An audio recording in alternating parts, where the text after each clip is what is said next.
Hello again. In ancient Greece, they had a story about a man called Damocles. Damocles was very vain and ambitious, and he always wanted to sit at the king's place at the banquet. So one day the king, in order to make him happy, said, "Tonight you can sit in my place." Damocles was so happy. He was the center of attention. He had a wonderful meal. But at one point in the meal he looked up, and there above his head there was a great sword hanging on one single hair, just above him. At that moment he realized how dangerous his situation was. And he realized that life and time are great gifts, not to be taken for granted, not to be played with.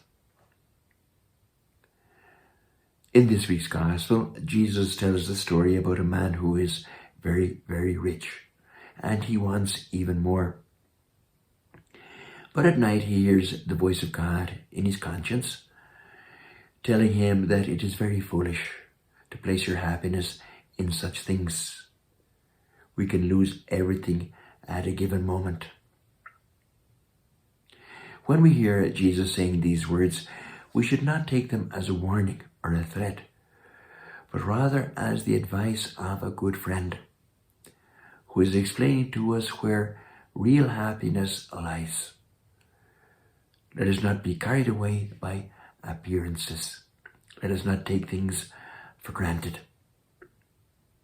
So let us all ask for the grace to really value every day of our lives,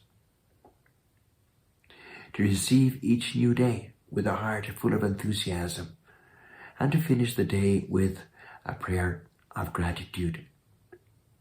Not just the good days, but also the dark ones and the painful ones.